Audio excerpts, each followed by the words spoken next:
would you rather pay $20 or would you rather pay 14? That's right. Because it's all about value. And that's a big thing that I've learned in the business that I didn't always know, is that there's a big difference in price and value. And I refuse to compete on price. I always compete on value, and I always make sure that I win. But I can charge significantly more than you if I provide a much higher level of service. And my value proposition is way higher than yours is. And I really believe that's one of the things I really pound hard when I talk to people and consult and network with other operators, is I really try to pound into them that, for whatever reason, the laundry industry is probably as sensitive to price as any industry. Yeah. And there's plenty of industries that are sensitive to price. And so I really try to push back on people, and they, I hear all the time, well, you can do that, but I can't because of this. And, it's like I have no competitors or something. And so I was actually, as far as my story is concerned, I was a little happy that somebody built a brand new laundromat in the middle of my 4 stores, because that's like the worst case scenario, right? That's like every laundromat like there. Yeah. And so now I can tell people, look, I'm not unique, I mean, you can do this. And, there might be exceptions to that. There's some markets that are really, really insane, and I respect that.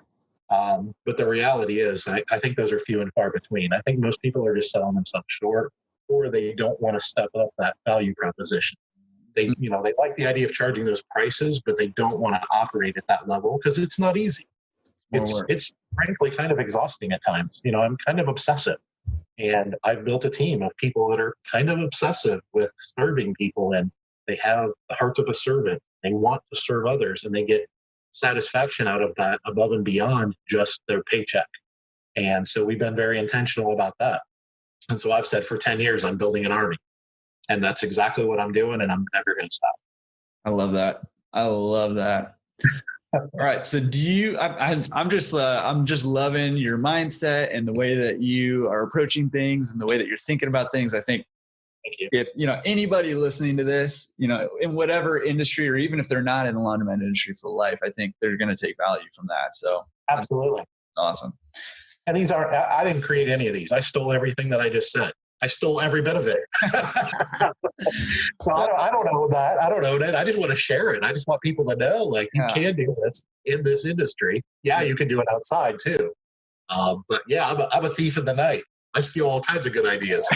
Hey, and that's good. But it's not just what you're saying, it's the way that you're thinking. And I think that's valuable. So do you have any sense of like an average, like how many turns per day they're doing, maybe outside of your pickup and delivery service? Do you have any sense of that? Yeah, it's anywhere from 3 to 5, depending on the size of the machines. The smaller machines are closer to 3. And that's mainly because we have more of them. I mean, if we had, a similar number, the turns would be a little higher. Yeah. And that's one of the things I've kind of learned in the business too, is a lot of people, whether they're architects or manufacturers or distributors, and I'm not just saying the shady ones, because there are some, unethical distributors out there. Right. But I'm talking about even ones that are well-intentioned, that mean well. One of the biggest things I see in our industry is there's too much equipment and not enough space. I see it over and over again. Mm-hmm. So I've learned that myself, because I could say pretty much every one of my stores, if I didn't have my pickup and delivery business, which is a whole different animal, if I didn't have that, with my pickup and delivery business at that store, our turns per day are probably closer to 8 or 9. And so, that becomes really profitable really quickly.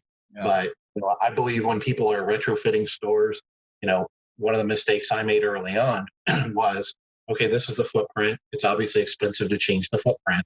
And so I'm going to see how many machines I can fit in this footprint. And that was really my only focus. Mm-hmm. And in the last 4 or 5 years, I've really kind of taken my operations knowledge to a different level. And I've went back and taken a lot of those machines out. And my turns per day have gone up, because I don't believe in having any machine out of order for, any more than a day or two, unless if I can help it. And so because of that, okay, well, if I'm operating after 5 years at 2 or 3 turns per day, that just tells me I have too many of those machines in there. Mm-hmm. And so I can pull 4 of them out and sell them, or give them to a friend, or move them to somewhere else, or redistribute them in a different way.